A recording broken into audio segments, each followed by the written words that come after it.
I'll kick it up here. Let's do Let's it. see. Talk about your favorite game. Talk about my favorite game. Yeah, let's do it. Yo, what's up, gamers? Welcome to Shackcast episode 82. We're going to talk about my favorite game with one of my favorite people. Andrew Alliance is here to discuss the end of Anthem and many other things with us. But what do you remember about Anthem back in the day? Hey, what's up, man? Thanks for the invitation. I remember you playing it on stream, and I enjoyed watching the environment. I enjoyed watching the graphics were incredible. The character customization was really good. Yeah. And I have more thoughts on Anthem, but I'll stop there. How about you, man? What do you remember? I mean, it was gorgeous. It was very ambitious. You know, BioWare, who we know from Mass Effect, KOTOR, you know, all these incredible RPGs that are immersive and give us, you know, grand narrative control, and now we were seeing like the ultimate, you know, science fiction Destiny killer, as some called it, where we'd hop in like an Iron Man mech suit and just, you know, fly around and blow things up. It was very ambitious in that way, but I think when we got to the end game, you know, there was just like one activity that was reminiscent of a Nightfall, and it really just never went anywhere from there. They didn't have an end game plan. There was no vault of glass. There was no weekly rotations or fantastical weapons that would keep you engaged. Sadly. Yeah, so I definitely agree with that. The other thing too is like a lot of the studios, from what we've seen, Mm-hmm. let's say over the last 10 years, 12 years, when they listen to the community that actually plays the game, they don't have a lot of challenges, right? Mm. And I think that when you look at big, ambitious titles, one of the things that usually make them go away or you know, not be successful is the lack of input that the people that actually play the game has, right? Right. And I think that one of the things that Anthem struggled with, from what I've seen, based on what I remember back in the days when it was like super hot, is the ability to take criticism and roll it into the game where they make the changes that the people were asking for. And when you struggle to do that and you start making statements like, not saying that they did that, but just by way of an example, a statement like, we make the games that we want to play, right? Ooh. That sounds good. Yeah. Right? Yeah. But where it breaks down is nobody really cares about that. Hmm. We care about you making a game that you are proud of, and when you release it to the public, we enjoy it, and the things that we don't enjoy, we hope that you have a, I guess, contingency plan to make changes so we can, you know, really enjoy the game in the future. So when companies don't take the time to make those adjustments, they usually, you know, fall and fail, right? Yeah. So when you look at Division, when you look at Destiny, when you look at Remnant of the Ashes, and you start thinking about all the games that still have a user base that plays the game on a regular basis, what's the difference between those games and Anthem? Anthem was a beautiful game. Yeah. The only major difference is the, you know, listening to the public. And that's it, right? Thoughts on that? That's very true. I mean, you know, we had articles back then, and even now there's more news coming out that they weren't allowed to talk about Destiny or Division 2 in their closed meetings. They weren't allowed to like look at their competitors and try to make moves, and they didn't want to hear it back then. I remember they told us back then, they were like, "Don't compare us to these guys. We're totally different. We're doing something amazing and so much better." And it's like, dude, you have to look around and read the room. And our exciting thing that we would talk about back then was we would say, oh, Anthem has a chance to look at Destiny and Division and not make the same mistakes. And what do? They made all the same mistakes, and then they created some new ones on top of that. Right. Exactly. Like, what is that? What is that about, guys? What is Just it? fix the game. You know, like I don't get it, man. And it's sad. It makes me sad Yeah. because it's like when we talk about these games, we joke around and Hmm. things of that nature. We don't want to see these games fail because it No. gives us a lot of different options to play things, right? Yeah. At some point, I want to move away from the divisions, the destinies, and stuff like that. Like, a game like Where Winds Meet, Mm. is very interesting for me because it gives me an opportunity to kind of relax in a game, walk around and still have the Souls like experience that I don't necessarily want to do like a Souls game, Hmm. but it gives me the music and the environment that I can appreciate from that type of game, right? And it's 100%. not the only game on the market that's like that. Hmm. There are other games that are like that. They're doing it their way, but there's a community that supports Where Winds Meet, and there's a community that supports all the other titles that are very similar to this particular action slasher RPG Souls-like experience. And we're enjoying them all right now. And they're about to release another one. I can't think of it. I think maybe Jeff Keighley recently posted like a trailer of a Hmm. new hack slasher RPG anime esque type of game that's very similar to some of the things that we've been playing. And we're going to play that, right? Pre-register was over, what was it, 12 mil, 18 mil for whatever that game is. I can't think of the name of the game right now, but Was that I have to Arknights? look it up. Yes, exactly. Arknights. Arknights Um, Endfield. and it looks amazing, It right? does. And it's another game that we're going to have. And then you have Wuthering Waves, and you have Hmm. games that are very similar to Zelda. And every game has its origin where it grabs its experience from, it grabs its inspiration from. And we're not saying that we don't like these copycat type of games. We love them. Right. But the only issue is listen to the individuals that are playing the game. That's it. And then you notice all these games can coexist because they all have a user base right now. All of them. Yeah, that's very true. They have all learned from mistakes. They've all read the comments online and saw what people were saying. And that's hard to do. Taking criticism, especially as like an artist, a content creator, a musician, it is not fun. It's not great when people say like, "Oh, hey, your music sucks," or "You sounded a little off key," or you were stuttering a little bit today during the Mm, pod. You didn't really sound like you were capable. You have to take all that in stride and be like, "Okay, I got to work on my speaking voice. I need to practice in the mirror."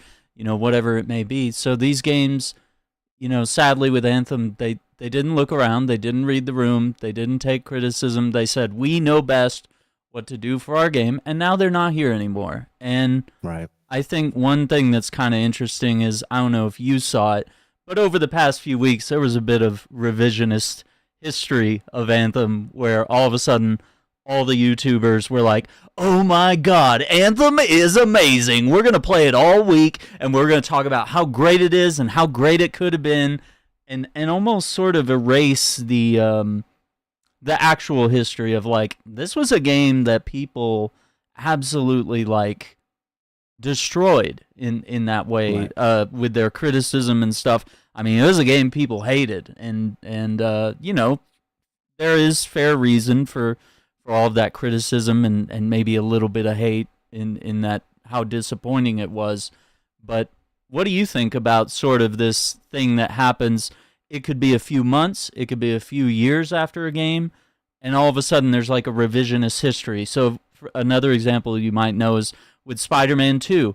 Everyone loved it when it came out. 6 months later, everyone's like, the story wasn't that great. Like, it just takes like a little shift before all of a sudden it's like the Hmm. tables turn, and all of a sudden the opposite opinion, whether that's love or hatred, compounds.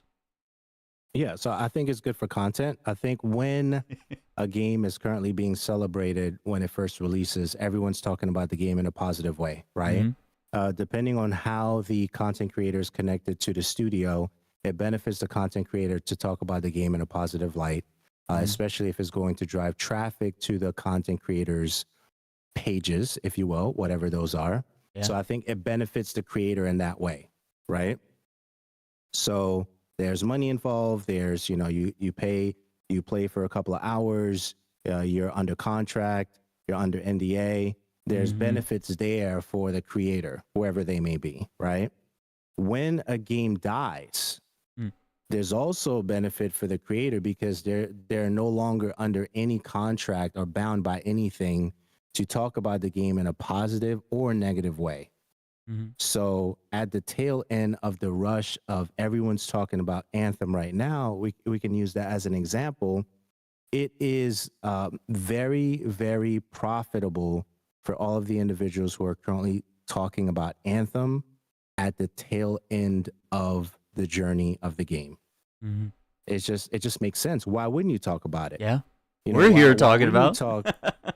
Yeah, everyone's talking about it right now, Mm-hmm. and it's gonna give you some extra clicks on your platforms, and it is newsworthy. And depending on how large your platform is, you know, you can get away with a lot of conversation surrounding the game, you know, within reason. Mm-hmm. So I think there's a benefits, you know, with that, whether you're doing podcasts, video podcasts, or whatever, to talk about a game when it's dying and to talk about a game when it first comes out. So there's benefits on both sides. Absolutely. And that was back in 2019, I believe, when Mm. Anthem came out. So I mean, it's been a long ride. The fact that they kept those servers open that long is Yeah. interesting. So I feel. so Yeah. even now you're surrounded by conversations about, can the game be saved? Uh huh. Who's going to save it? Who's going to pick up the mantle? Yeah. Can they do servers that you can still play it even though the official servers are closed, quote unquote, right? So that's the conversation surrounding the game right now. But the thing is, why do we have to wait? You know, like even from the developer side and the individuals who are responsible for the game, why does it take so long to make adjustments? Maybe they had constraints. We don't know, right? Yeah. Because we don't get a lot of insight when it comes to certain things, especially when a game dies. But why does it take so long to get to a place where the game is literally drowning Mm-hmm. for certain individuals to come on and say, hey, you know, maybe we messed up by saying this. Even when you look at what's the Portal game with the not the Portal FPS shooter Splitgate, Oh, Splitgate. right? Yeah. Yeah. Right. So even when you think about what happened with Splitgate, there was I don't know if it was like a MAGA situation or whatever, Mm. and that literally tore the entire momentum of the game, where they closed the game Mm. and then they brought it back, and the game still hasn't recovered for whatever statement was made. I don't know if it was a MAGA related statement or make this game great again, blah blah blah kind of thing. Oh yeah. With the whole Splitgate, you remember that with the whole split Yeah. That's all he conversation? did was he said, we're trying to make FPSs great again, and I guess you can't Exactly. use the words great and again You together you without can't being. use great again next to each other. You cannot. You get. It is forbidden. It is forbidden, especially if you understand who is playing the games. If it's, you know, a leftist versus rightist kind of thing. But Mm. if it's a leftist, that's dangerous for a game. So apparently, it was a lot of left people playing the game, Mm. which destroyed the momentum and the concurrent users of the game. To now, they're barely surviving now. Yeah.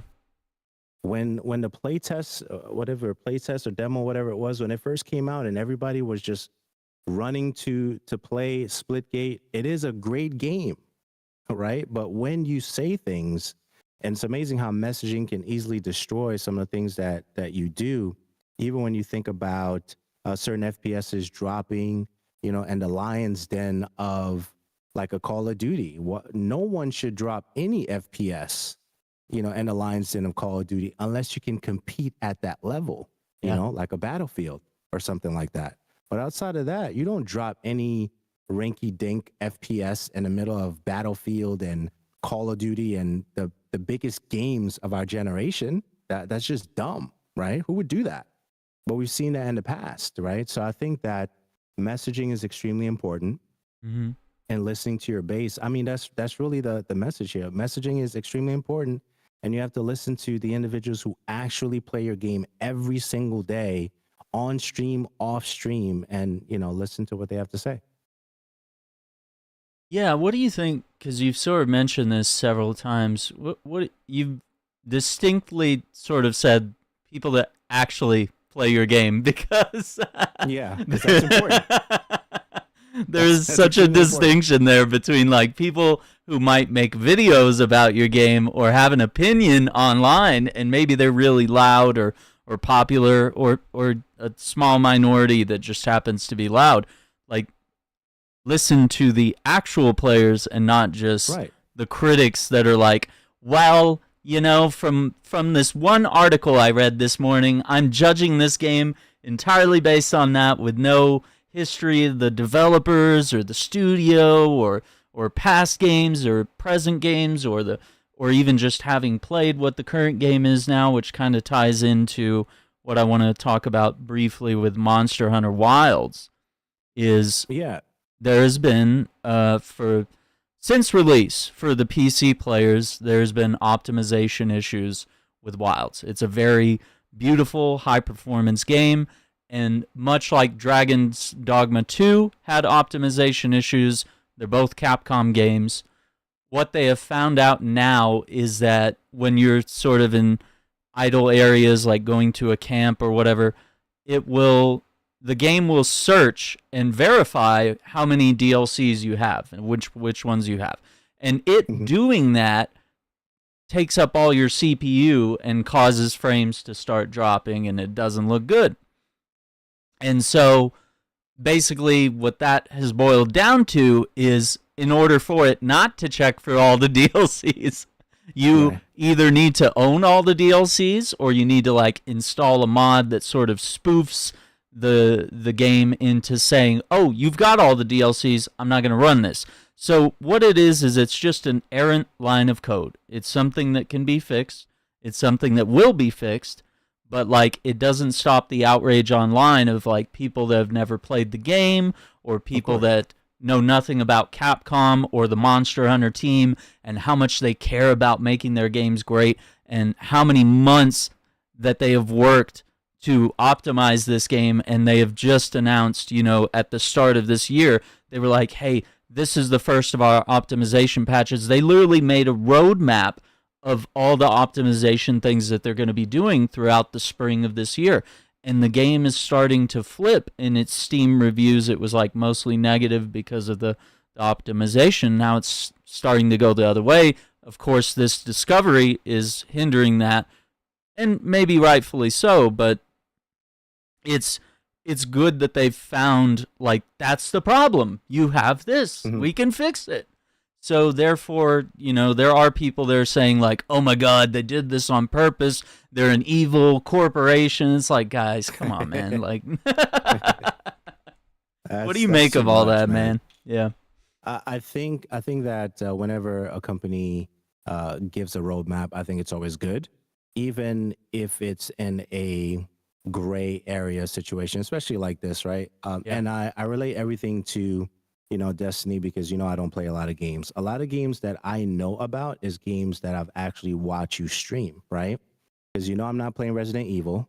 I'm not playing any horror games, Phasmophobia, whatever you call it. I'm not playing any of those things, right? But as far as a company being honest about things that they need to fix, and they're making an effort to do that, there's always going to be outrage.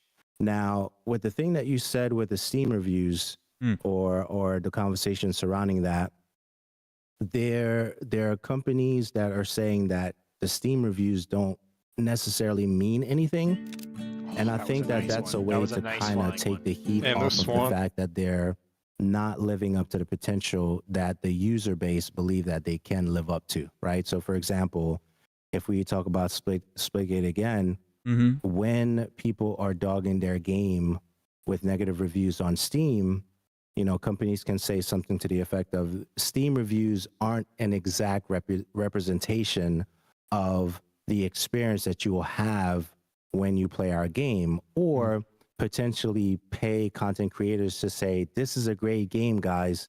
You should give it a try. They've done a lot after Yeah. sunsetting the experience and bringing it back for us to play it.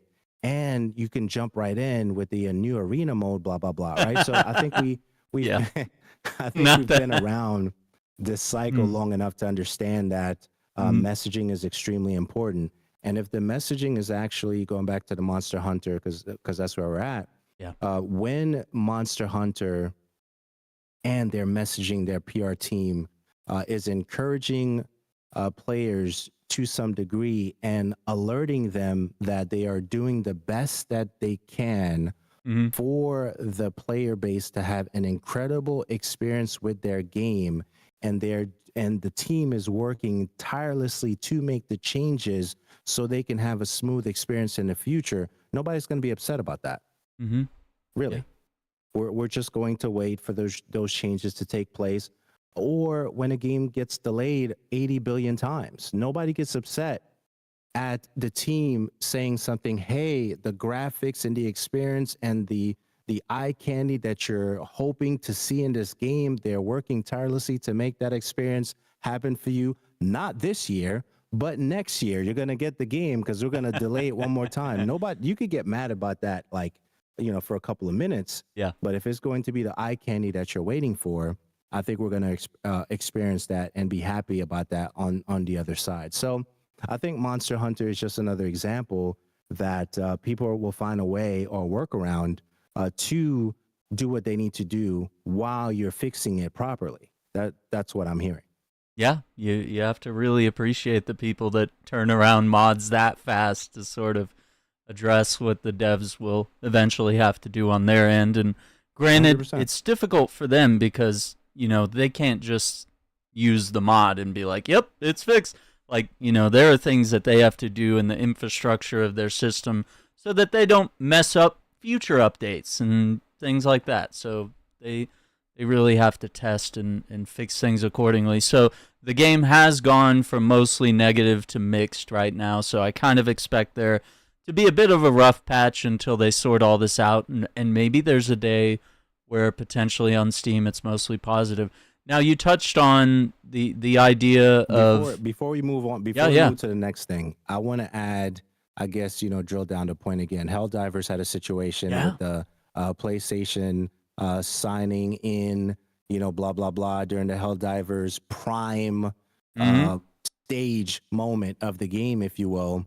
And they started negatively impacting on the Steam reviews. And then once they fixed, you no longer have to connect your PlayStation, blah, blah, blah, to the thing. Guys, we love you guys. We're not going to It's do that. mostly it's very positive.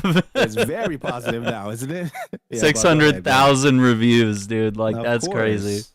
Of course. That spun around really quickly.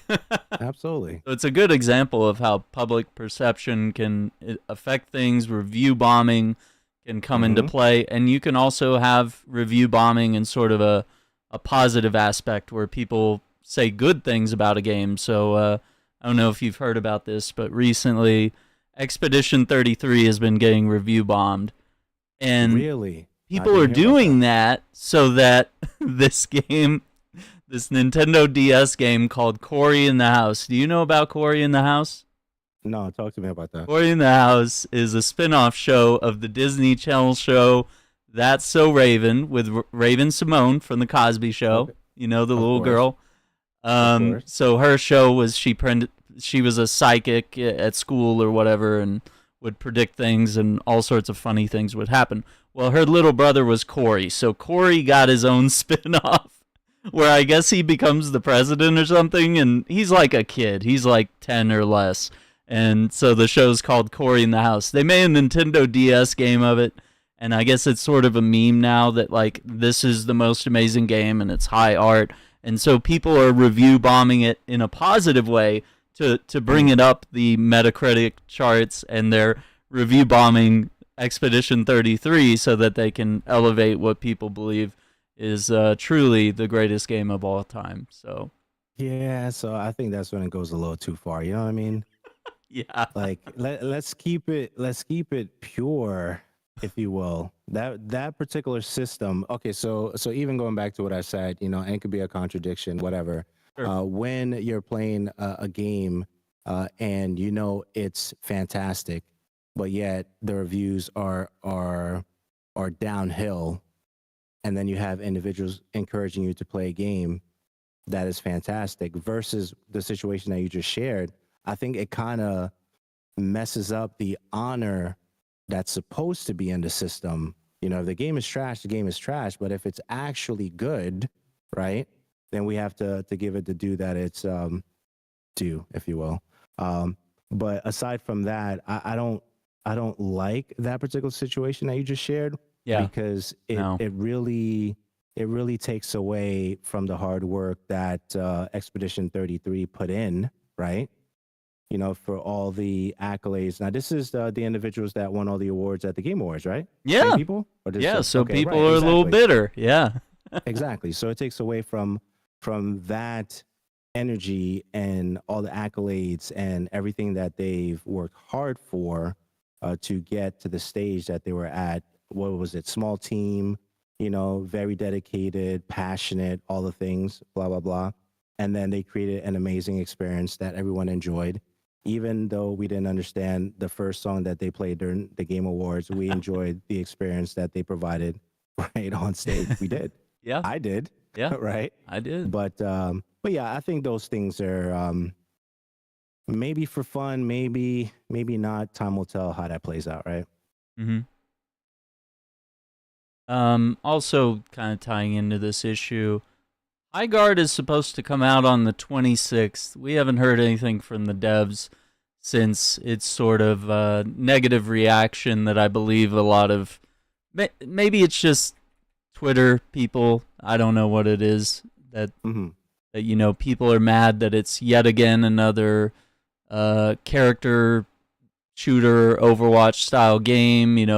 Apex Legends and Titanfall developers working on some sort of arena FPS. I mean, we don't even fully know what it was. I mean, that's a reveal trailer, and then weeks later we're talking that we're going to have the game in our hands, whether it's in some sort of early access state or full release. But it says January 26th, and they've been radio silent. Quiet. And people are calling it Concord 2.0, which I think is a bit of an overreaction. Yeah, so the thing with that is when you look at even the trailer, although they're doing things that are... Let me slow down here. Let me think about the next statement. Yeah. Because I'm somewhat of a PR, a rising PR star for some individuals. So let me think about the next statement. They're doing things that we've seen before, right? But they're doing it in their own unique way. But their unique way may be dated for some. Okay. Is that fair? Yeah, fair to say. I think that's fair. But the thing is, okay, so we're at what? Tomorrow's the 19th. Yeah. And so most things are closed depending where you are. Uh-huh. And so they would have to do what? Next Monday? What date did you say that they were released? 26th, I believe. So next Monday is the 26th. Oof.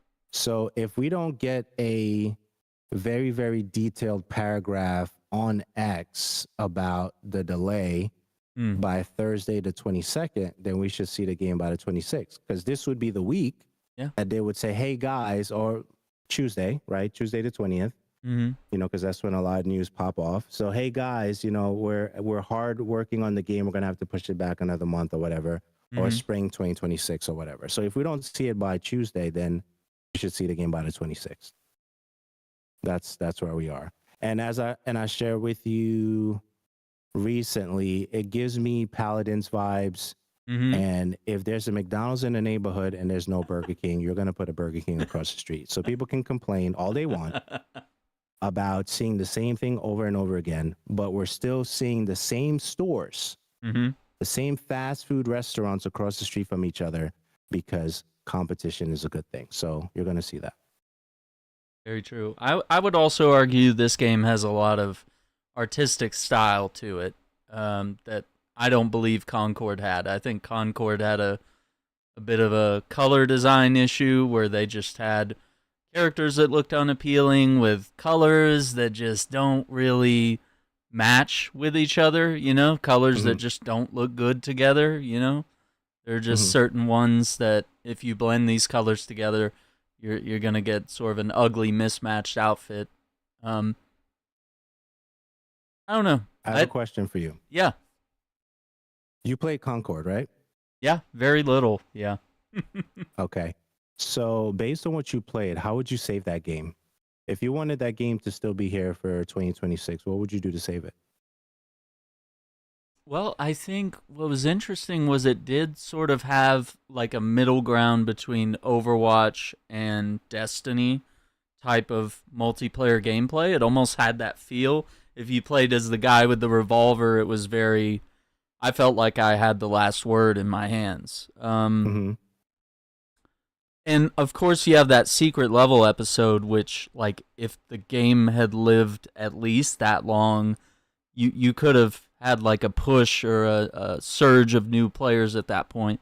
I think you would have to listen to the players, which it was hard to do in probably their, because like that game shut down like the first or second week of its life, Release. more or Right, less, exactly. yeah, of release. So it's like they didn't have any time to really pivot. I think they just decided it was not worth it. But if we were given the time, Mm-hmm. I think you would take things back to the drawing board with your artists, and you would say, okay, how can we look at this character? You know, maybe there's a way that this character looks really cool and people want to play as him, but like maybe his skin needs to be green, you know, or maybe, or maybe you know this cowboy needs to have, you know, all black outfit with a black cowboy hat, for people to think that he's a cool guy to play as instead Mm-hmm. of, you know, I don't know, colors that just don't work well. Orange and blue or something. I don't know, something weird. So Yeah, I think. just look at things. No, go ahead. Um, I mean, I think that's close to what's it, but I mean, there could even be gameplay factors that they would need to listen in. It harkens back to what we said about Anthem.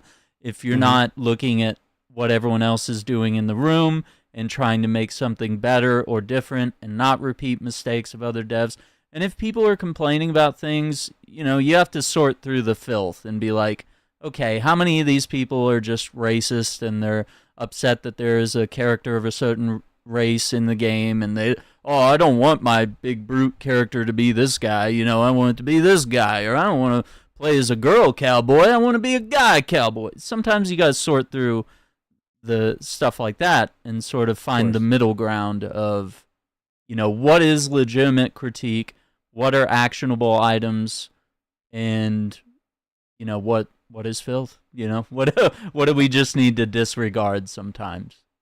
Yeah, 100%. So the thing that's interesting to me, like when it comes to these games that come out and get sunsetted extremely quickly, is the fact that all of these companies, Mm. you know this as well, all these companies spend thousands of dollars on social media software to listen to every single time somebody talks about their game. Thousands of dollars. Okay.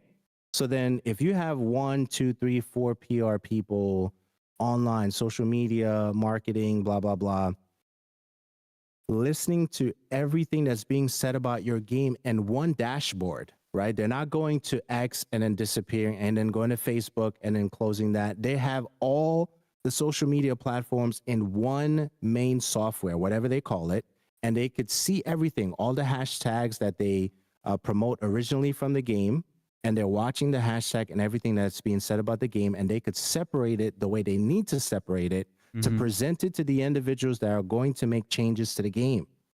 So how do you sunset a game in a couple of months when during the same time you launched the game, if I remember correctly, Overwatch was having its own challenges. Yeah.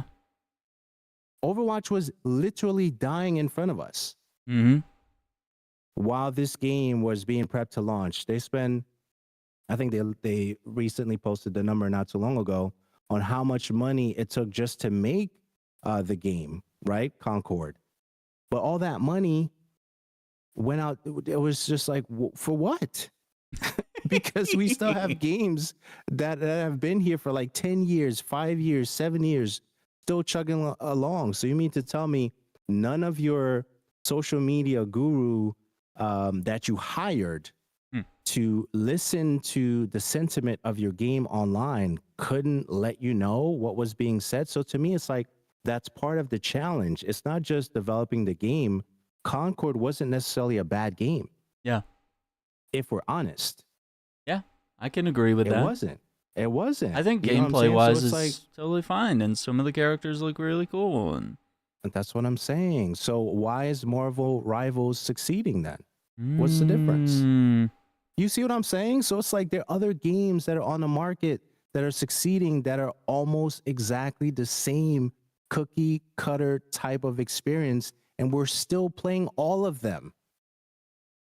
Yeah, and do you also That's remember the opening trailer for this game? How it was sort I of like a loved it. Guardians of the Galaxy I loved it. cinematic. I loved it too, but I was also Yeah. very confused. I was like, is this a single player, BioWare action adventure game?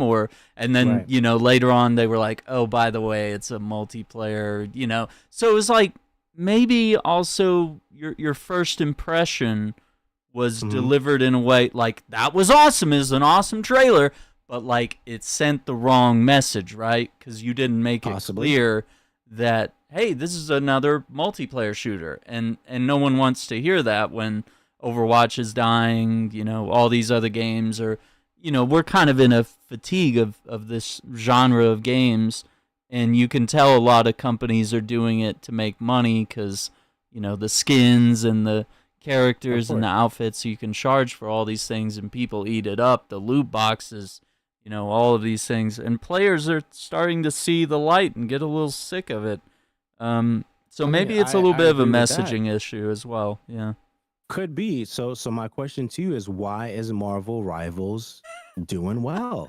Okay, couple reasons. Why? Couple. Okay, go ahead. Okay. Go ahead. So first off, Marvel, huge recognizable brand. So huge advantage where you have new IP versus, an IP that's been around, 50 to 80 years at this point. You have that. You also have an art style that's very unique. They sort of went with a very inky comic book cartoon style of art. And they also have it's also very like sort of Japanese anime inspired art style in some ways. So it's almost like with NetEase, they're like looking at this and they're like, okay, how would the the far Asian culture adapt Marvel characters in an art style?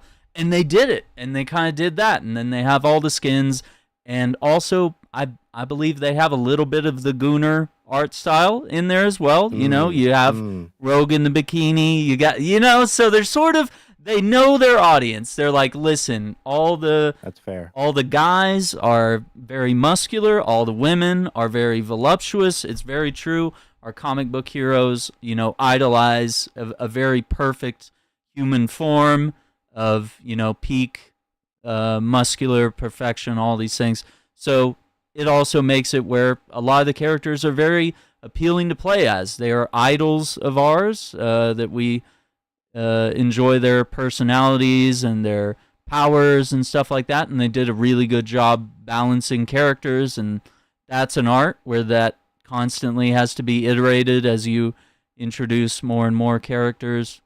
So I mean, did they have several advantages? Yes, but I think they've also been listening to their audiences, and they've learned from mistakes of other studios. To my knowledge, they haven't really done some of the same mistakes that Overwatch, Concord, other games have done.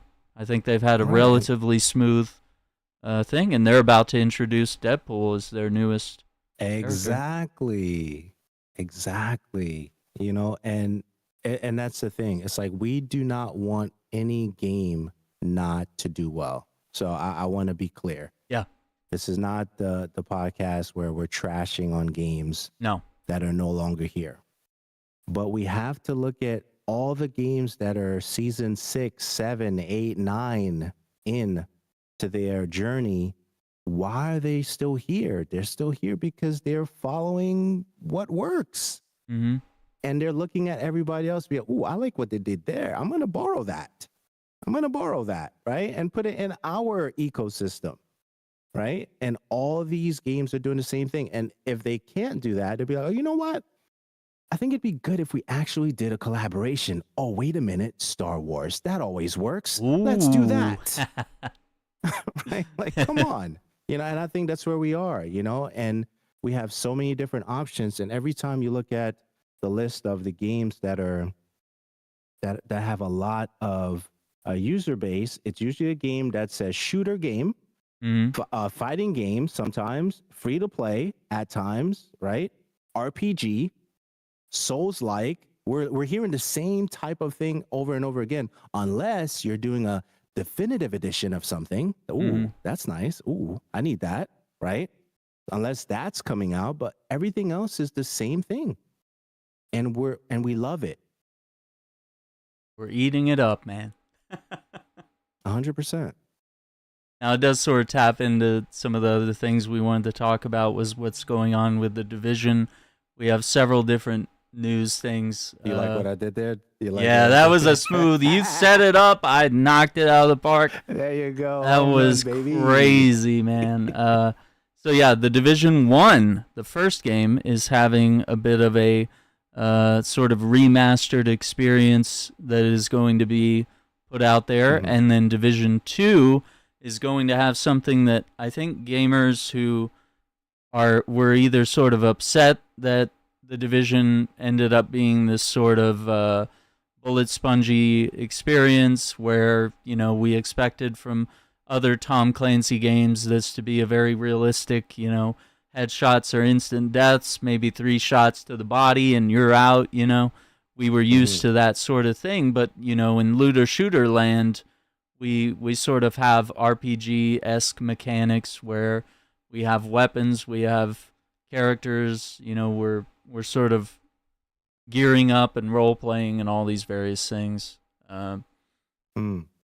so it's just a clash of game philosophies, perhaps. And so what they're doing is they're going to try out this mode. From what I've heard, is for a couple weeks you'll be able to check out a realism mode on the Division 2, and people will either embrace it, and perhaps we could see it return as a full mode either in Division 2 or even in future games if it really catches on and people get excited about it, or maybe it's a temporary experiment where they try to see, okay, could this potentially expand our player base where we sort of have our people that like to play Division as is and have thousands of hours invested, or could we potentially get those people that wanted that more hardcore experience, and maybe even some of us like you and I that really enjoy the Division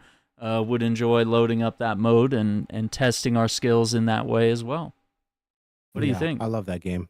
I love it. I love it. Yeah. I recently got back into the Division. I don't know what's going on in there right now. I feel like they added some AI elements that make the game even more challenging. Mm. So when I recently played it, I was like, why there seems to be a lot of individuals like rushing me, right? In the Oh open no. world. And I'm like, and they're not even rogue agents. They're just individuals just rushing towards me when I'm just walking around trying to, collect stuff in the world or whatnot. But with my recent, what did I do? Graphics card change here and there, blah, blah, blah. The Division looks like it just looks even more realistic than it did before for me. So now I'm like looking at the game and I see the particles and I'm like, you know what? Let's just, up the graphics a little bit. So it's still a beautiful, beautiful game. So I'm in. Whatever they're doing with the Division, I'm in. I still think it's a game worth playing. Yeah. And with the definitive edition, if it's like all DLCs and all the things or whatever they're gonna do there, I'll check that out too because I don't think I have the Division for PC, the first one. The first one is So really good, man. yeah, What I an mean, I experience. played the first one and on console, but I'm looking forward to seeing what they're going to do. I know they're saying rumor or whatever, but if they do decide to do that, I'm excited for that. The other thing I wanted to tell you while we're talking about the Division, Mm-hmm. I recently watched the Ben Affleck, Matt Damon movie on Netflix called The Rip, which is Yeah. an action crime.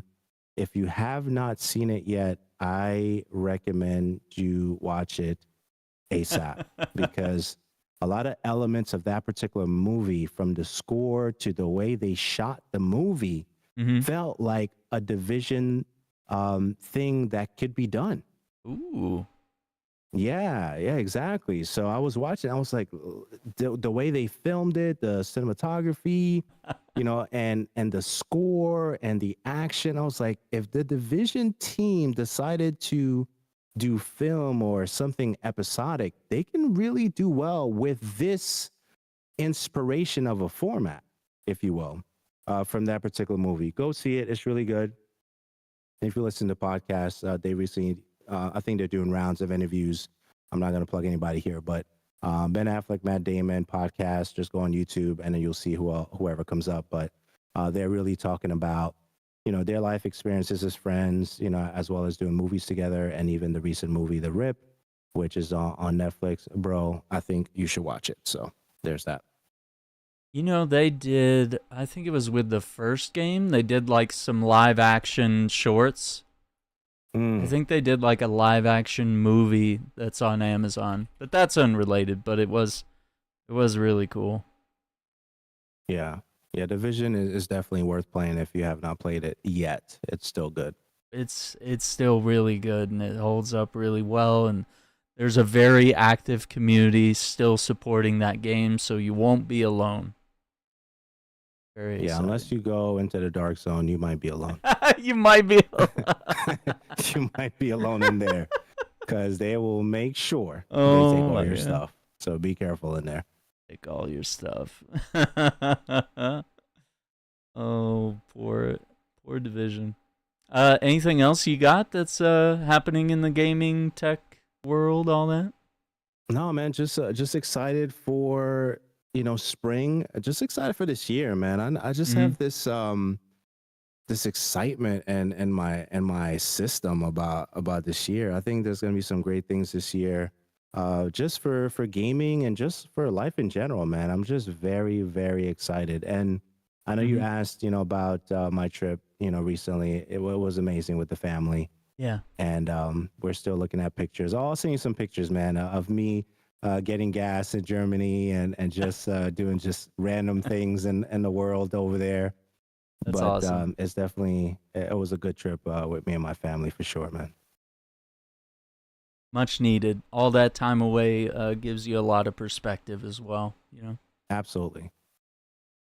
Yeah, I think I'm really excited about the year as well. I got a lot of positivity, and we have a lot of great games. We had that Marvel's Cosmic Invasion come out, and I still haven't fully planted seeds in that world, and leveled everybody up and ran the whole campaign. I got to sort of tap into all that, and then Arc Raiders wrapped up its winter event, which I didn't really get to finish, but I've been big into Monster Hunter, and that's been sort of a dive into games where they just sort of make these games and they're like, yeah, this is it. Like, we'll put out DLC and cool outfits if you want to buy them, and we'll put out what they call Master Rank mode, which is higher difficulty monsters, new story, new whenever they drop that DLC, it sort of reinvents the game again.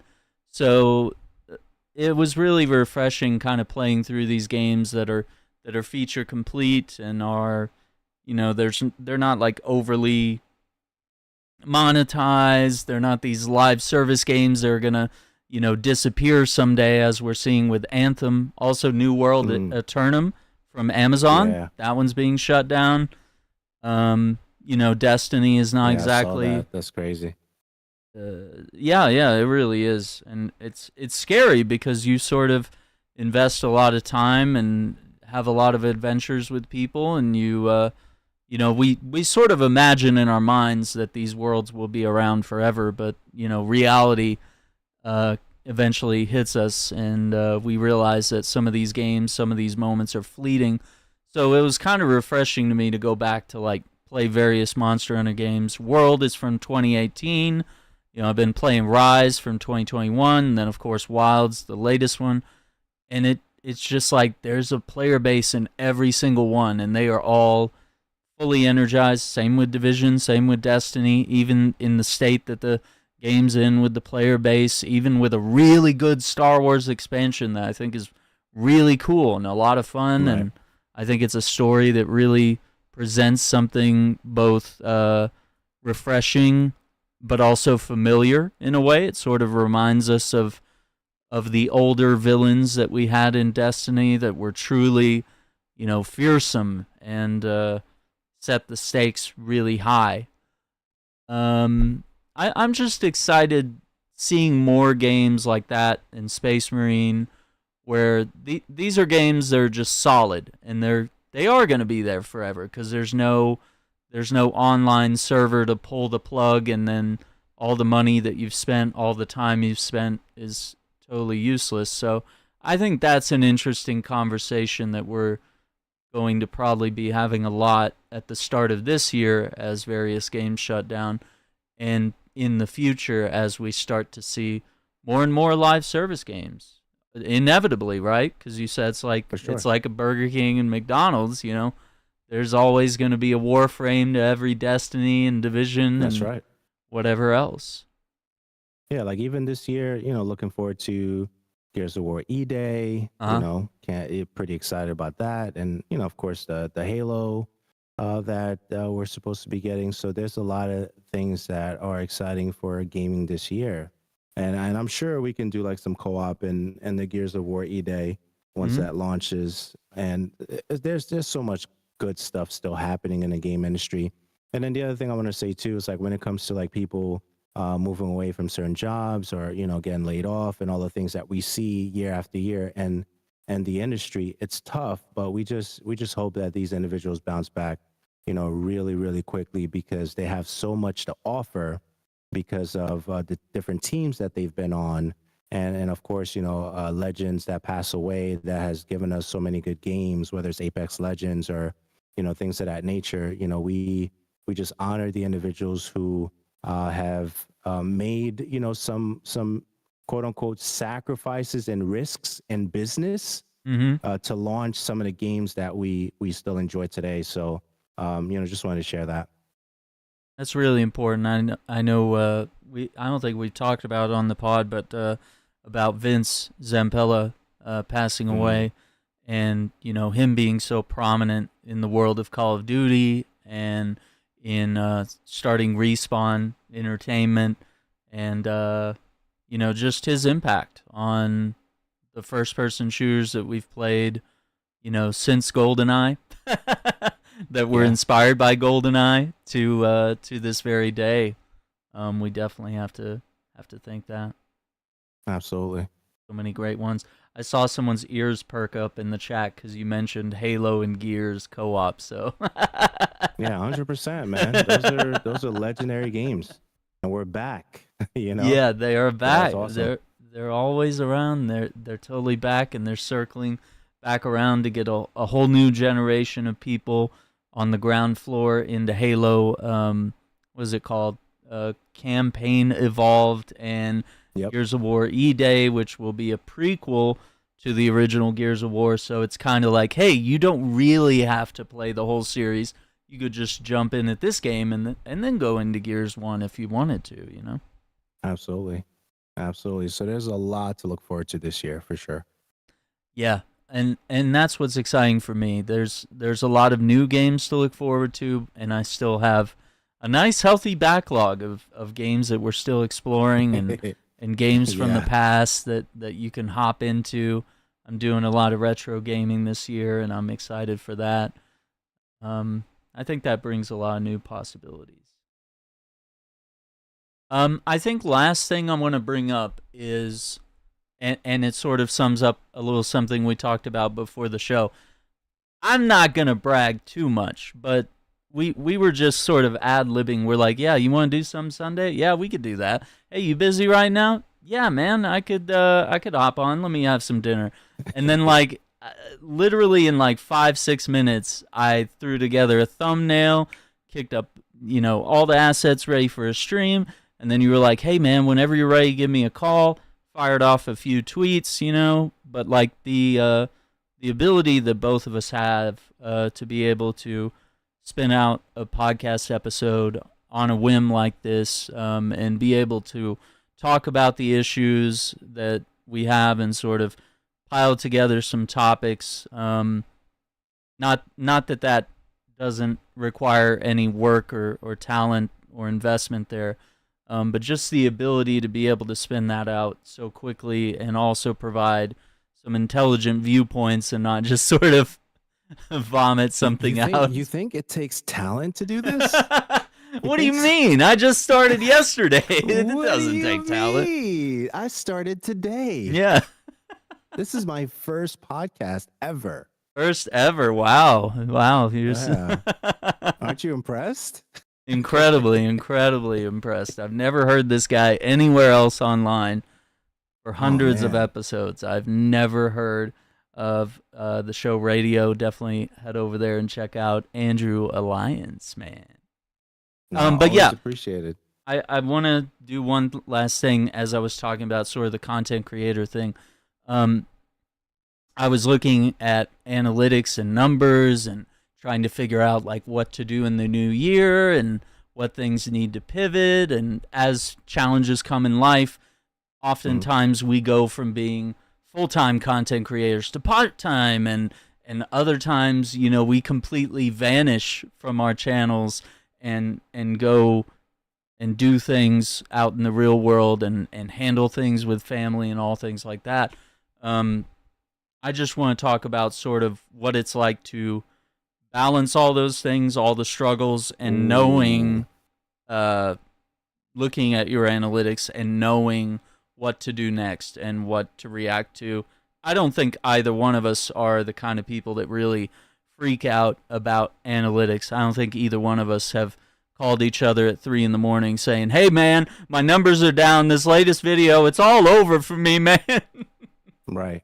You know, what do you think about all that? What do you make of that experience of being a content creator for arguably the past decade, at least, right? Yeah, I could say that. For the past decade. Oh man, so you want to do one of those questions? Okay, so I tried to end the show and then I did this. Yeah, you tried to end the show and you did this. Okay, so for me, yeah, my IRL job I never talk about, as you know. Gotcha. Right? I think that protects, my family, it protects my privacy, even though I'm semi-public. Mm-hmm. I currently believe that I am a part-time content creator right now. I don't know what that's going to look like for 2026, but I feel like I'm very part-time. I think the balance really is focusing on making sure the things that you put on the calendar are the things that you want to, those are action items for you. Like, for example, we talked about Sunday a couple of days ago, right? Yeah.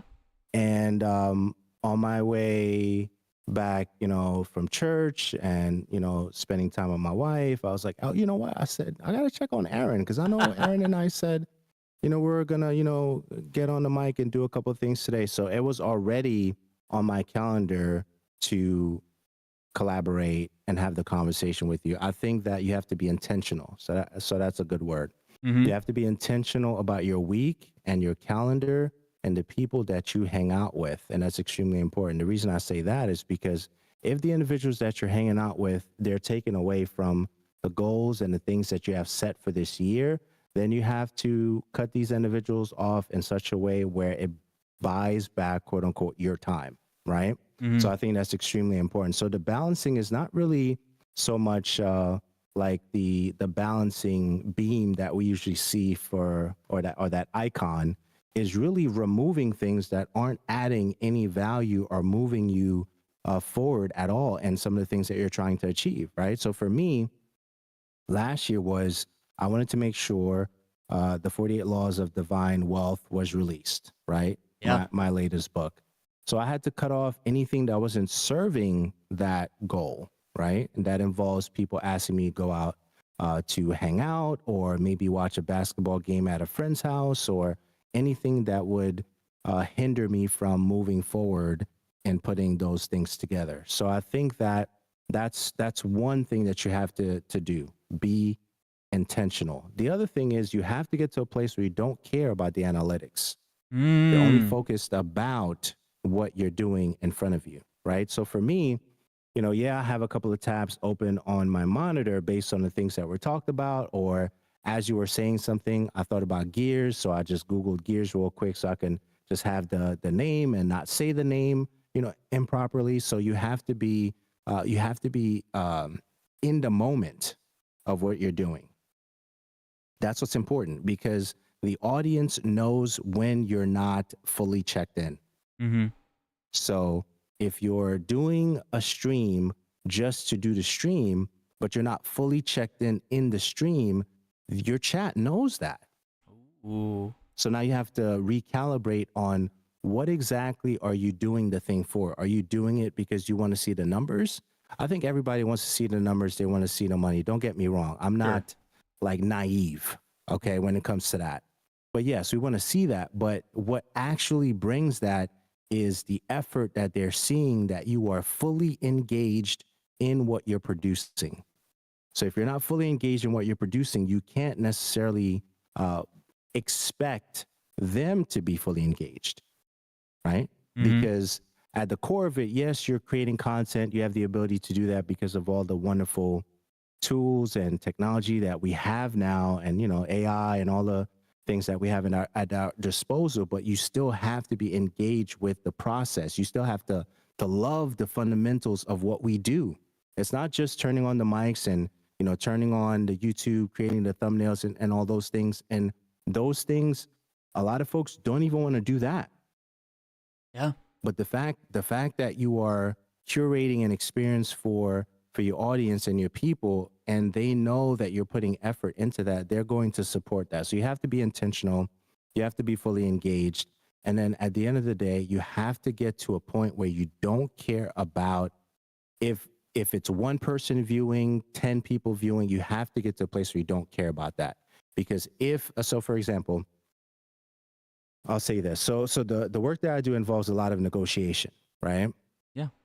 So negotiating in a sense of I get the wonderful opportunity to look at a lot of people in their eyes every day. Okay. And with that, I could tell when people are lying. I could tell when they're nervous. I could tell their body language because I have done this process long enough to understand when someone's fully engaged in the conversation and when someone isn't fully engaged in the conversation. And sometimes I'll space out too. My wife may not like that, but I'm trying to be better. Sometimes I'll space out depending on what's happening, right? Yeah. But people know when you're fully engaged. So if someone in front of me, I could tell when they're fully engaged. If someone is watching you from the chat, they could tell. Yeah. Right? And especially if they see you every day or 3-4 days out of the week or whatever, they kind of know who you are if they've been watching you for a couple of years. I think those things are extremely important, and you have to rest. You have to give yourself, opportunities to rest as well.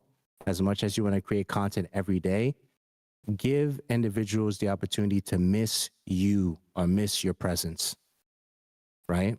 Very Because daily content may sound good, but Monday, Wednesday, Friday, and then taking a couple of days and kind of shifting it around a little bit and giving people the opportunity to miss you, because if they know you're coming on at 5 p.m. Every Wednesday, Thursday, Friday, and Saturday, some people may take a day off. Mm. You know what I'm saying? Unless this content that you want to release has to be put out on that particular day. That's a different conversation. I think, you really have to get to a place where you're recharging, spending time with people you love. Don't trust people online. Trust the task that you give them. Continue to make sure that you are aligning yourself with your beliefs, God, family, et cetera, depending on your structure. Okay. And you have to be sovereign in the way you move, and don't depend on any individual to dictate how you create content. So there's a lot there. There's a lot there. But at the end of the day, you have to enjoy what you're doing, because if you don't, you're going to burn out. That's very true. I was listening to a bunch of, I'm always listening to like inspirational speakers and people that talk about body language and, how to be a better speaker and how to Mm-hmm. handle conversations with business associates, partners, whatever it may be. And one of the big things that hit me this week, which sort of spurred the conversation, was if you're focused on the money, you won't find it. If you're focused on your passion, the money will find you. Yeah, absolutely. So if you're chasing the almighty dollar with your channel and you're freaking out about analytics every day, every month, and this video only has 900 views, this one only has 26 views, it Yeah. sort of puts you in a very obsessive mode, and you start lashing out, and you start, and maybe your content, you start phoning things, and people can tell when I pick up Yeah, my phone exactly. and respond to a text that I'm not fully there in a game, or if I'm really exhausted and I don't look at chat for a while. Like all these things can really impact you. So I think, yeah, You like said go said ahead. people can tell. Yeah, No, you said people could tell. I was just thinking about that. People could tell when you're desperate for the money. that Like too. if I jump on stream right now and say, hey, like I'm going to work and I'm doing this and the other. Oh, so Yeah. he's not doing the stream for money, Oh. right? So that's the thought, right? So it's like, Ooh. so he has money that Yeah. he's making. So the stream, he's not looking for the $5 a month that I can give him. Yeah. Okay, so I'll give it to him because he doesn't really need it, right? Ooh. So even the psychology with the chat, and that's what they don't say, is that if you have money that's coming on a regular basis and you're not needing the stream every day for your income, their disposition is different when it's time to give you the money. They'll throw the money at you when you're already making money. That's what they do with people who have money, right? People who have money, they just give them more money. Why? Why don't you give it to the individuals that don't have it? They don't think like that. Like when I'm in the chat, if someone says, man, I just worked a 15-hour shift and blah, blah, blah, and it's verifiable that they did work a 15-hour shift, be like, all right, man, you know what? Here's $20, man, so you can put gas in the tank, right? Even our mindset is different towards the individual who we know works in IRL, right? And then they're just doing the stream on the side because they love gaming. That channel might grow faster than the individual say, I'm just starting streaming and, I'm applying for jobs now. Totally different. And the chat knows that if they're telling the truth, if they're honest. Interesting. Think about it, bro. Everybody that has an IRL job that streams and then they come on the stream later, don't they have a constant user base that throws money at them? Think so? Yeah. That's what I'm saying, bro. Like, it's just the reality. Interesting. The psychology of that. Yeah. Because if you're sort of asking for it too much, or you're making it the whole point of your stream. Hey guys, we got another ad break coming up here. He's always begging for money. She's always begging for money. Every time I go and stream, they're asking for another donation. So watch another stream, right? Yeah, it does kind of make you click off when someone's like, Yeah. hey man, we only have 150 and we can close out our donation goal for the stream. Like there's Right. there is sort of a sore feeling that comes with that. That's what I'm saying, bro. And it's like, if the person builds a community and they have stuff behind a paywall and you want to support them, you'll support the thing behind the paywall. If they're building in that way, right? Because there's different, structures for the streams that we see. You have the individuals who live stream all day. Yeah. And they bring, special high tier guests like Kai Sanat or AI Show Speed and those guys and similar stream and Clavicular and Myron Gaines and Candace Owens, whether you like her or not, one of my favorites. So there's different types of streamers that this is what they do versus they do the thing IRL and they come back home and do the thing in the evening, right? And then the chat decides, hey, I love this person because of the community that they curated, the paywall stuff that they have. I'm willing to pay the $5.99 a month because I know that they're doing a work that I appreciate, so I'm going to support that, right? And it doesn't necessarily have to be gaming. It's just a structure of how they have their business, right? Sure. So versus the individual that says, hey, I'm going to stream for the next 365 days Mm-hmm. at this particular time. And I hope you join me on that journey as I build my channel, right? People can get behind that. People can judge that, et cetera, et cetera. So I think there's different structures, but the psychology of the chat, right? Mm. If they feel part of the experience and they're there every day or whatever, they're willing to support depending on how the community is curated. And sometimes the support is conditional if they already have money coming in from somewhere else. I'm telling you, bro. Like, I've seen it time and time again. That's why I keep stressing it. You know, they're going to notice that, or status. If you have a particular status already, and you're coming into this particular market to offer insights and things of that nature, then they'll throw money at you all day long. And I think it really depends whether you're doing merch, whether you're just streaming, sharing your thoughts, presenting your beauty online all day long, right? There are those streamers. Whether you're in the pool all day, there's those streamers, Yeah. right? And for individuals who do not believe that just being born beautiful has monetary aspects to it, then you're just not living in the real world, because a woman that is amazing looking, easily going to make money just by presenting herself in a different outfit every single, fully clothed, right? Yeah. Every single day in a stream. They'll make easier money than another individual who is a male that is working to build their streams up. It's just the nature of the game. Sure. We don't have the same capabilities from the visual side that women can attract. And if you're blind to that, then you're just delusional. I'll just be very clear. Okay. That's just an edge that they have. Now, can they be intelligent and have that? Sure. Yes. Can they can they lack some intelligence? Yeah. And sure. Right? Yeah. But it's the nature of the game, and you just have to be honest about that. But everybody can make money, man. There's money to be made. There's it's not a scarcity. No, right? there's room at the table for a lot of people to be in this game. There's room. Very true.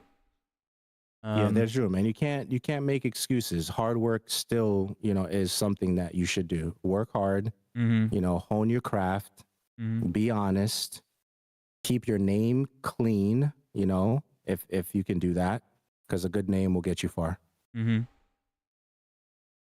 Very true.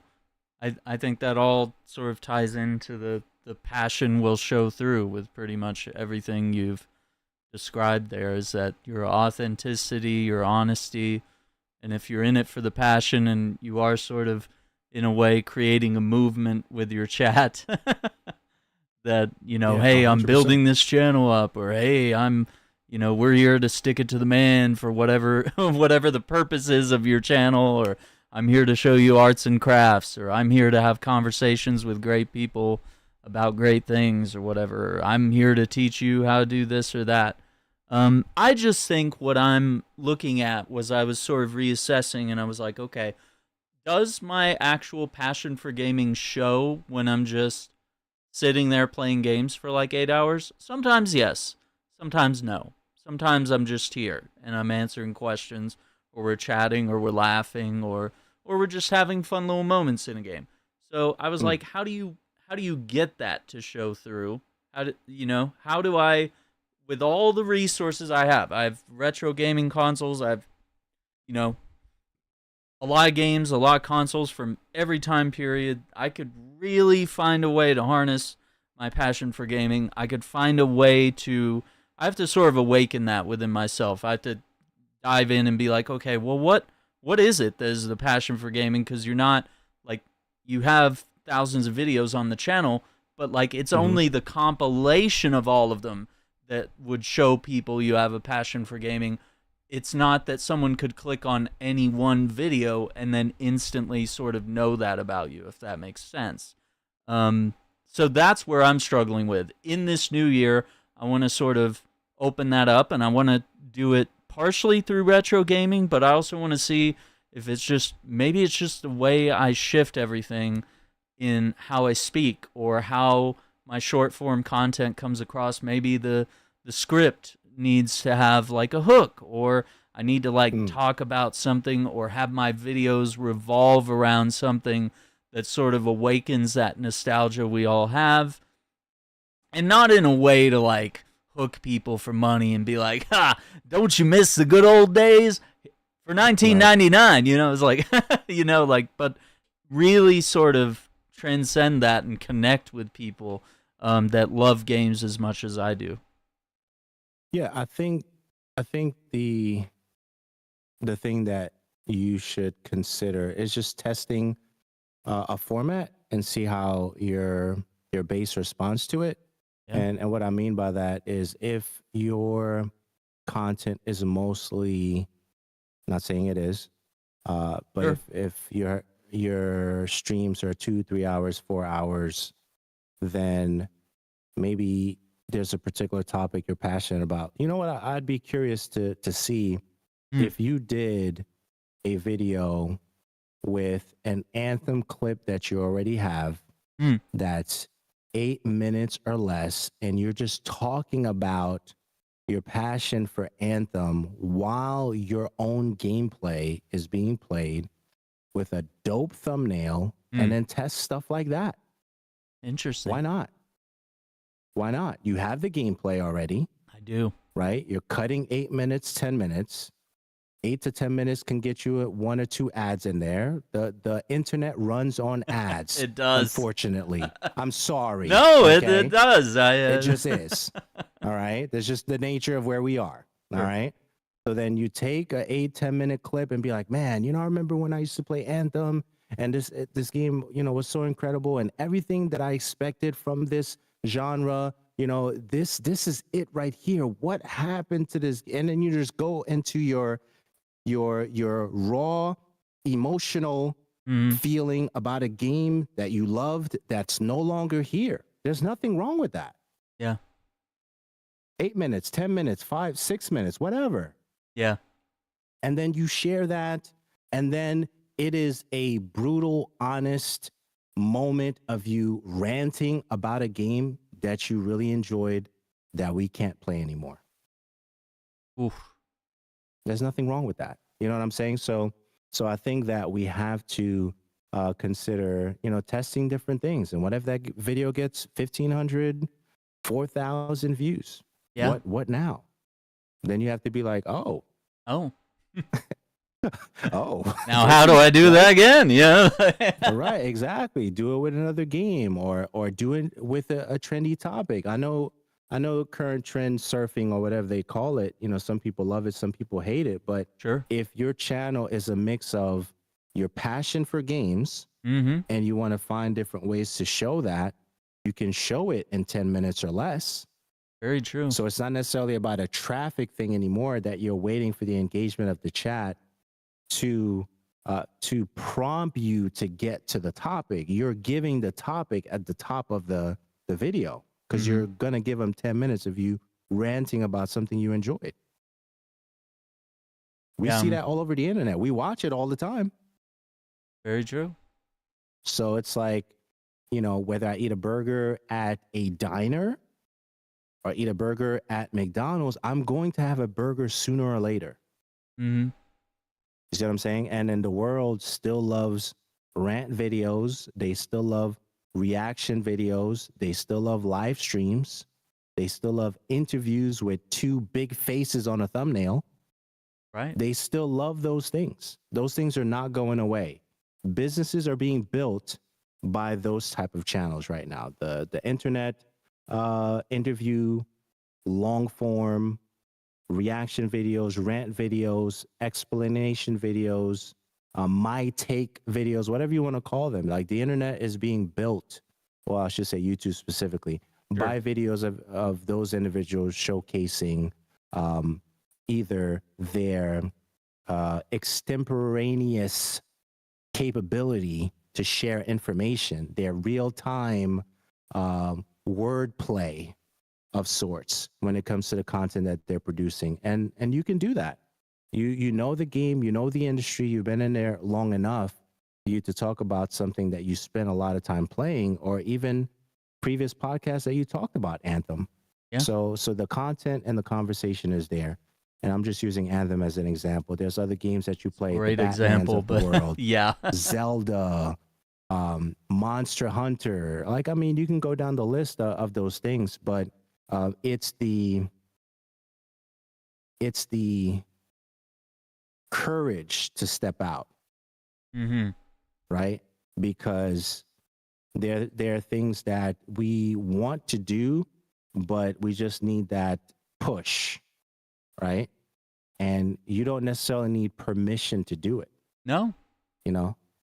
That's what I'm saying. So it's just that push to just be like, you know what? I'm just going to do this. And it may not be a ranting video. That was just an example. It could be something that you necessarily didn't share yet. You probably have a stay tuned thing coming up, right? That, we're going to be surprised by when we see on your channel. We don't know. But Very I true. think that push to just do it and put it on a platform that gives everybody an opportunity, like YouTube, which we love.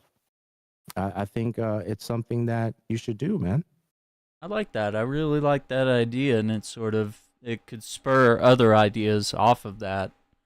But just Sure. executing that example and seeing how it goes.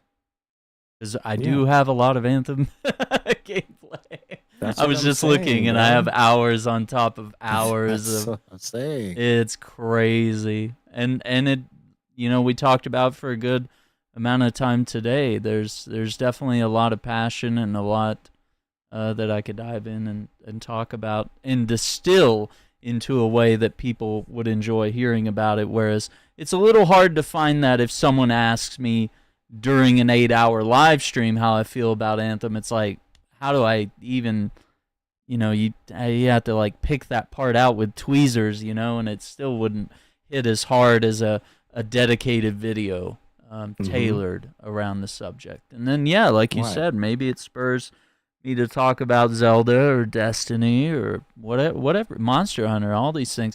Because it's kind of hard to even look at the hundreds of hours I've already put in Monster Hunter over the past several months and year of playing World every Friday. That it's hard to even look at all those videos and know where to start, or does this guy like this game? Is he even any good at it? To know what to do. So I think that's a solid, actionable thing that I can take and move forward. But I'm excited for that. Absolutely. Excited to do a little bit of retro gaming because I do have a little bit of access to stuff that is both remade and renewed, where you can sort of play things on Nintendo Switch. But I also have access to a lot of the old tech, and I can bring some of that forward. And I saw that certain streams and videos of older games that I've played on the channel recently have done really well, because there's a lot of nostalgia for the Ghostbusters game from 2009. There's a lot of Snake Eater nostalgia. There's a lot of nostalgia for the Punisher and the Superman games that I played that were from the early 2000s. You don't even have to go that far back, man. It could just be that's what I'm saying. You booting up Borderlands 2, and all of a sudden everybody's like, I remember this game. And I had a guy in the comments section on one of my Monster Hunter Worlds videos, and that game was 2018, and he was like, man, I miss playing this game. I wish I could go back and play it. And my comment was, what's stopping you, dude? Like, exactly. It's still there. Even if you finish the game, you could still go back. There's still things to do. You didn't do everything, hopefully. Yeah, and then the other thing too is like, because and I'll tell you this, because of your love for gaming and the industry itself, interview some games for some game people, like some indie devs coming up, or just give them some love, man. A lot of individuals do not have the budget. I'm not talking about the big ones, just the little guys. Yeah. They have an indie game created by 4 or 5 people, and that, you could say, hey, I love your game. I've been checking it out. Would love to talk to, some of your guys and just share, your love for how this game came about. And bro, 20, 25 minutes of an indie game that didn't get any shine. You know what I'm saying? That's your channel. Yeah. That would be love on your channel, and people want that. So now, so I got to think about this for a second. So what's the leverage? Because there's a leverage play, right? And that's the other thing for me. This year, Sure. I shouldn't say this year. The last 4 or 5 years have been a deep, deep, solitary reprogramming of my mind. And what I mean by that is like I'm looking at everything as a leverage play. Everybody uses leverage in their own way. It could be money, it could be services or what have you. There's leverage in any and everything, right? So you're leveraging your platform to give some dev an opportunity to talk about their things. In turn, they're gonna love you for that, and maybe potentially keep you in their mind when they have other projects coming out. Everything has a leverage play in it. Yeah. Everything, right? From the partnerships that you're going to build in the future to your workplace leveraging you and the energy that you bring and your expertise. And then, of course, you get paid for that. So there's leverage there from the company side and from your side, what you bring to the table and what they're offering you. And I think that although that doesn't get talked about a lot, we're all using leverage in the things that we do online. All of us, all the content creators are. And I think we have to be honest about that. Even from the chat to you, from you to the chat, from subscribers and those who are supporting your channel, they're leveraging the fact that they're gaining something from you as they're giving you the money. So people don't want to talk about that because that's a psychological part that everybody wants to pretend doesn't exist. Yeah. But the world runs on power and the world runs on leverage. That's it. That's just the nature of it. Whether you look at presidents, dignitaries, or anybody around the world, or even things that are going on in cities where they're sending a whole bunch of troops in. That's a whole nother conversation for another type of podcast, but you know what I'm saying? Everybody's using leverage, but you know what I'm saying.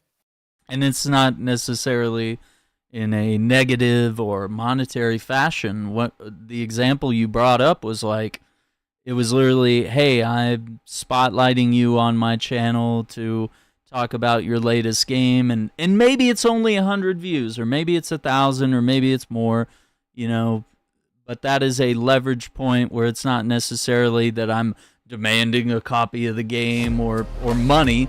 And Iceman's here says, I'm always on Owl Platinum's side. He loves the Owl merch. He talks about it every day. You, man. Thank you for the super chat. Too, man. That's my favorite hoodie. Yeah, absolutely incredible. Incredible merch. And he talks about it every day. Every podcast episode, he's like, wow, I can't believe you don't have the Owl Platinum on here to talk about. That's so funny. But the thing with what you were saying about 100 people, what if it's 100 views? What if 75 people buy the game at $30? Yeah. Was that worth it for them? A lot of money. Sure. Of course it was. That's a lot of money to anyone. Yeah. Yeah, but the thing is, your video is going to stay on YouTube for as long as YouTube exists. Yeah. Very true. So if someone Googles the game and your video comes up and they watch that and they end up buying the game, so now the company's literally making money because your video exists on a platform. Mm-hmm. Your Cyberpunk video is still up, that interview, and people are probably still seeing it, are they not? That's what I'm saying, even to this day.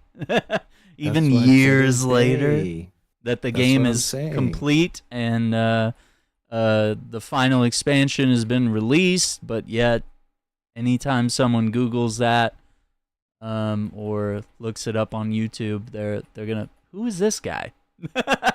Yeah, exactly. Why is And he that's what it interviewing? is.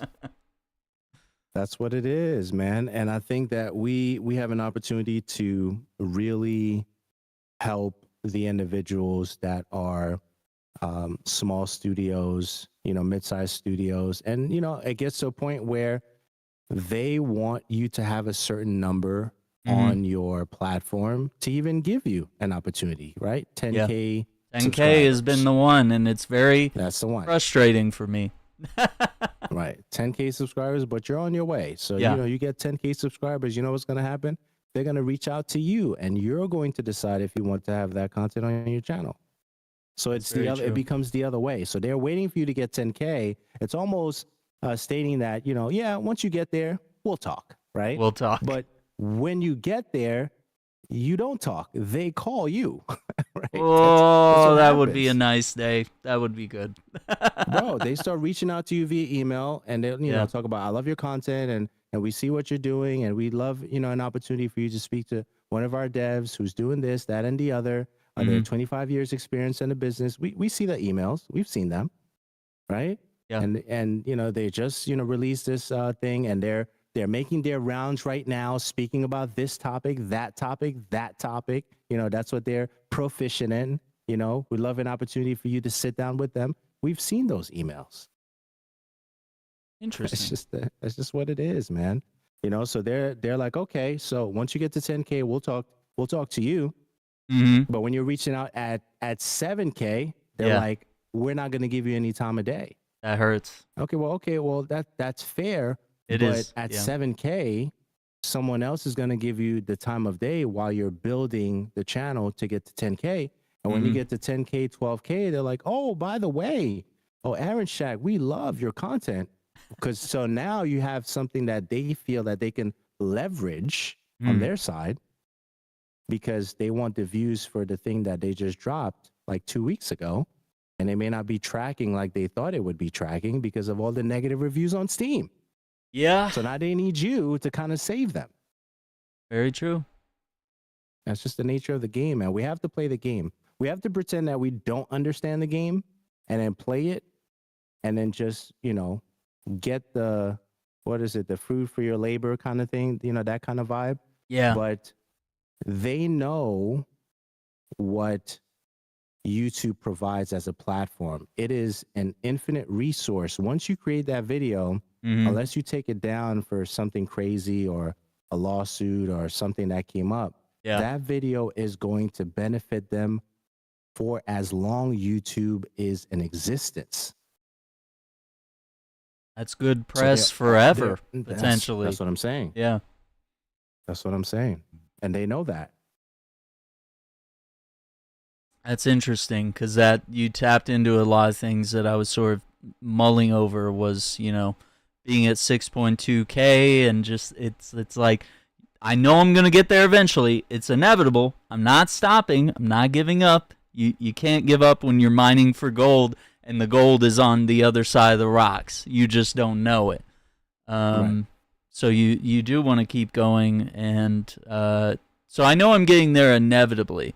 It's just like, can the train move faster, or are there ways? Can we take different routes to get to this mining operation? Yeah. And I appreciate every opportunity that's come my way. It's been really an incredible career over the past several years.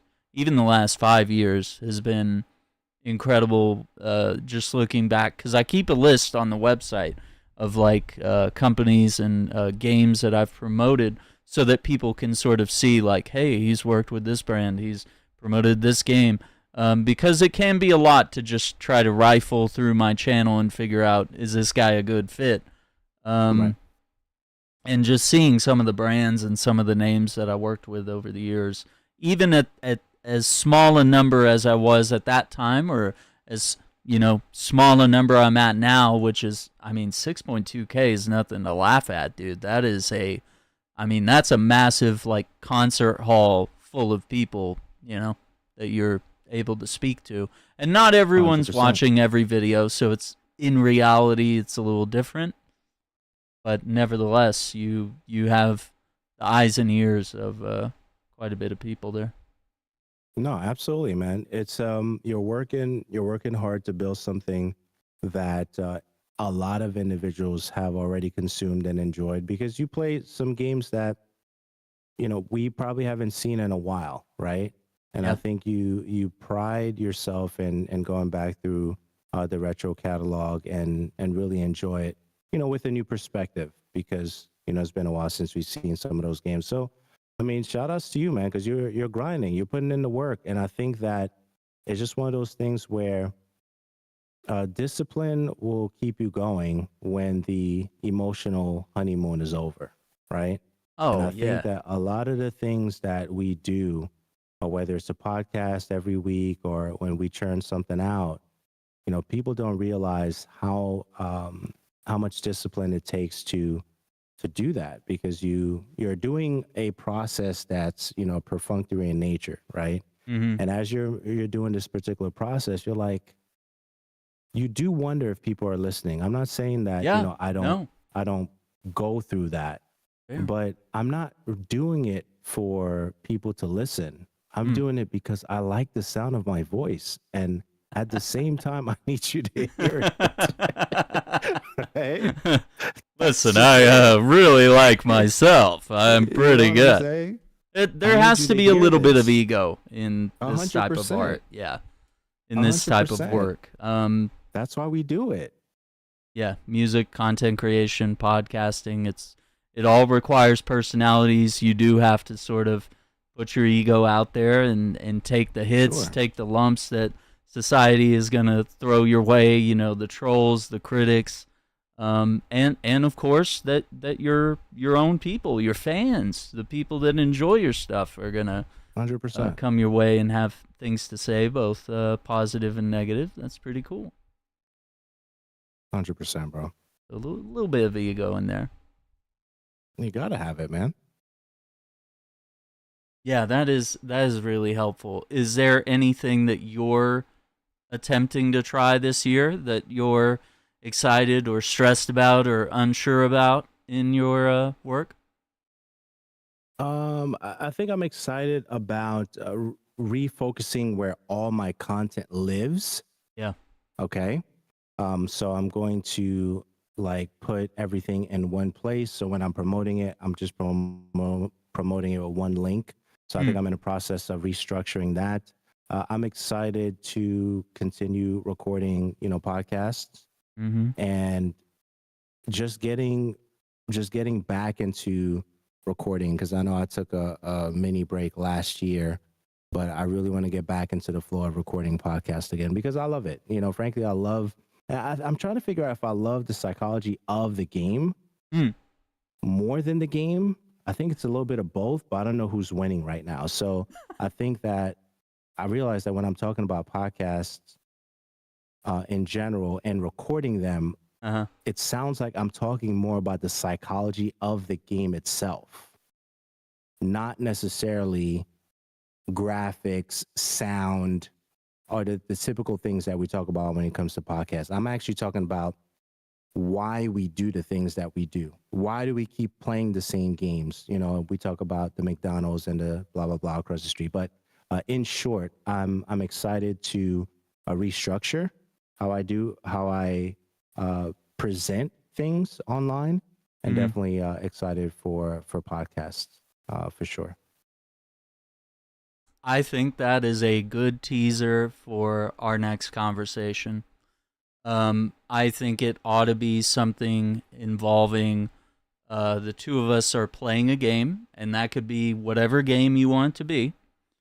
And as we are playing said game, we're breaking apart the psychology of it, not the graphics, not reviewing the soundtrack or the things like that, but like what is it about whatever game it is we're playing, whether it's Division, Destiny, Mario Brothers, whatever it is, and why it makes us feel the way we do or why it's impacting audiences that way. I think a little bit of a psychological breakdown of what is it about this game that keeps us coming back, or would be really interesting. And it could just be a 1 or 2 hour conversation and a clip of of that game, of us playing and doing that live. I think that'd be really interesting. Yeah, especially with the games like the Division, man. But yeah, we can throw that thought around a little bit. Yeah, You know, it's think it over. but definitely, you know, the psychology of what we do is where my mind Hmm. has been the last couple of years. And even like the partnerships that we appreciate, enjoy, the one that we actually take on, the ones that we say, you know, this is not the right time right now for us to collaborate. I think that, you know, all those things play a part in the picture because the audience knows when you're being authentic uh, with even the partnerships that you take, right? Not just your content itself. So I think we have to Yeah. honor that too. Absolutely. Well, gamers, I want to thank you all for listening, and I hope that you've all taken away something from this podcast, whether you're a content creator or not. I think there's probably something you could have learned in this conversation and in what we've talked about with video games. We've talked about the end of Anthem. We've talked about Concord, Marvel Rivals, and Destiny, and just video games in general, and what keeps us passionate about them, what keeps us coming back for more, and what gets us excited about the future.